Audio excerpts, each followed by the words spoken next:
జవహర్లాల్ నెహ్రూ గారమ్మ. స్వతంత్ర భారత ప్రథమ ప్రధాని జవహర్లాల్ నెహ్రూ గారమ్మ. చిన్న పిల్లలంటే నెహ్రూ గారికి చాలా చాలా ఇష్టమోయమ్మ. స్వతంత్ర భారత ప్రథమ ప్రధాని జవహర్లాల్ నెహ్రూ గారమ్మ. మరి ఇప్పుడు చెప్పండి, ప్రధానమంత్రి ఎవరు? తెలిసిందా? రెండు దానికి గుర్తుగా వారి జయంతిని చిల్డ్రన్స్ డేగా చెప్పుకుంటామమ్మా. భారతదేశపు రెండవ ప్రధాని లాల్ బహదూర్ శాస్త్రి గారమ్మ. పొట్టిగా ఉంటాడు శాస్త్రి గారు, వాళ్ళే మంచి గట్టి బాలుయమ్మ. పొట్టిగా ఉంటాడు, ఓకేనా? పొట్టిగా ఉంటాడు శాస్త్రి గారు, వాళ్ళే మంచి గట్టి బాలుయమ్మ.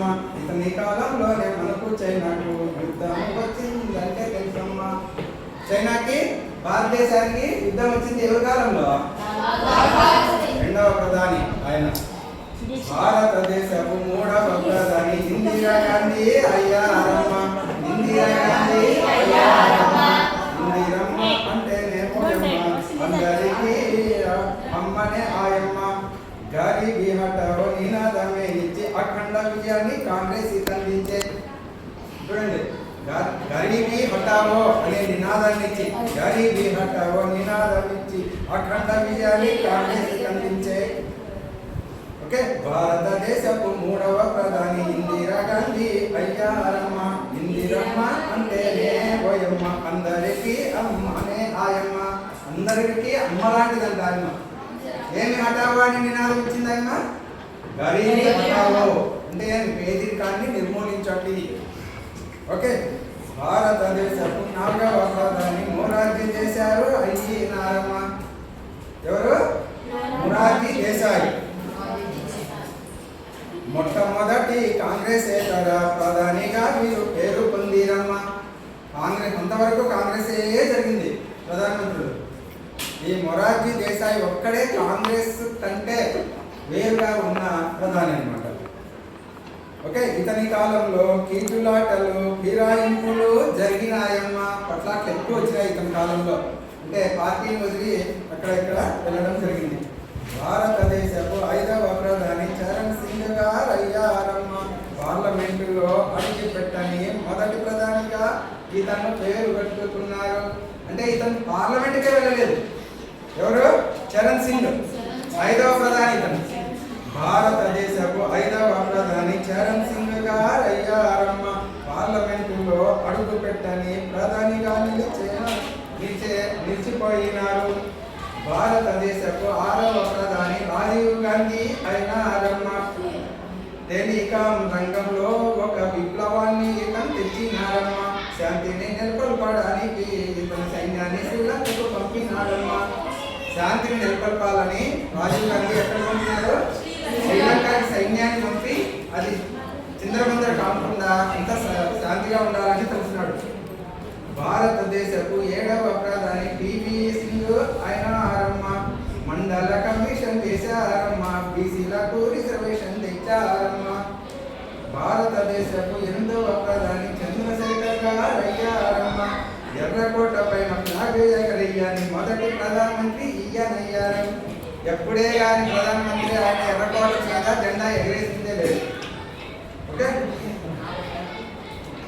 పివి నరసింహ గారు మనకు 9వ ప్రధాని అయ్యారమ్మ. దేశం బచావో నినాదమే ఇచ్చిన ప్రధానమ్మ. మన తెలుగు వారి అమ్మ ఈయన ఆర్థిక సంస్కరణలు తెచ్చారమ్మ. ఎవరు? పివి నరసింహారావు, మన ఆంధ్రప్రదేశ్ వాడు. ఓకేనా?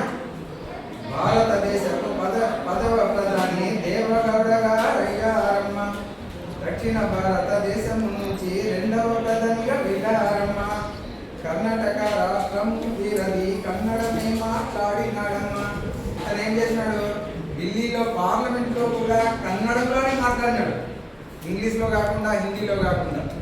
అట్లాంటి దక్షిణ భారతదేశంలో రెండవ ప్రధాని ఇతను. మొదటి ప్రధాని ఎవరు? వెళ్ళిపోయారు అప్పుడే పైన, పివి నరసింహారావు. రెండవ ప్రధాని దేవగౌడ, హెచ్డి దేవగౌడ. ఏ రాష్ట్రం అతని? కర్ణాటక. ఓకే, భారతదేశపు 11వ ప్రధాని ఐకే అయ్యారమ్మ.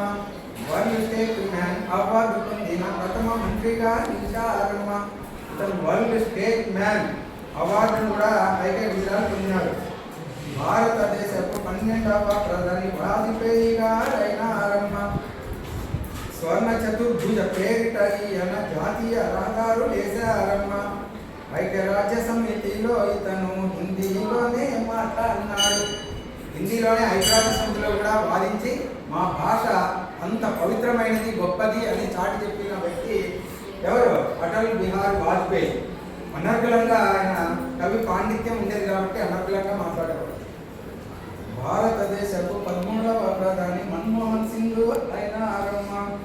మొదటి సిక్కు ప్రధాని గారు ఈయన గొప్ప ఆర్థికవేత్త ఉండి ఆర్బీఐని నిలబెట్టినారు. భారతదేశపు 14వ ప్రధాని నరేంద్ర మోదీ అయినారమ్మ. పెద్ద నోట్లు రద్దు చేసిన ఈయన నల్లదాన్ని వెలికి తీసినాడట. జిఎస్టీని కూడా రద్దు చేసినాడు. స్వచ్ఛ భారత్ని నిలబెట్టినాడు. ఇప్పుడు ఎవరు? నరేంద్ర మోదీ. ఏం చేసినాడు? ఇతను పెద్ద నోట్లు రద్దు చేసినాడు. ఎందుకో విచ్చలవిడిగా దొంగ నోట్లు వస్తున్నాయని ఇతను పెద్ద నోట్లు 500, 1000 రూపాయల నోట్లు రద్దు చేసి కొత్త నోట్లు సృష్టించినాడు. సో నల్లధనాన్ని వెలికి తెచ్చే శబ్దం కూడా అంటే ప్రతిజ్ఞ కూడా చేసిండే ఇతను. అది సాధ్యం కాలేదనుకో. అంటే నల్లధనం ఆడ ఈడ ఉండకోకుండా పూర్తి నయం చేసే దాంట్లో భాగంగానే పెద్ద నోట్లు రద్దు చేసినాడు. ఇతని కాలంలోనే జిఎస్టీ వచ్చింది.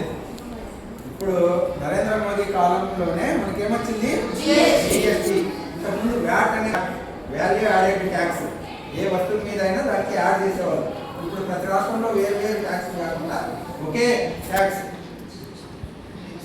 One India one tax. ఓకేనా? స్వచ్ఛ భారత్ ఇతని అతిపెద్ద స్వప్నం. స్వచ్ఛ భారత్ అనేది ఇతని పెద్ద స్వప్నం. సో ఇది ప్రధానమంత్రుల హిస్టరీ. సో ప్రధానమంత్రులందరి పేరు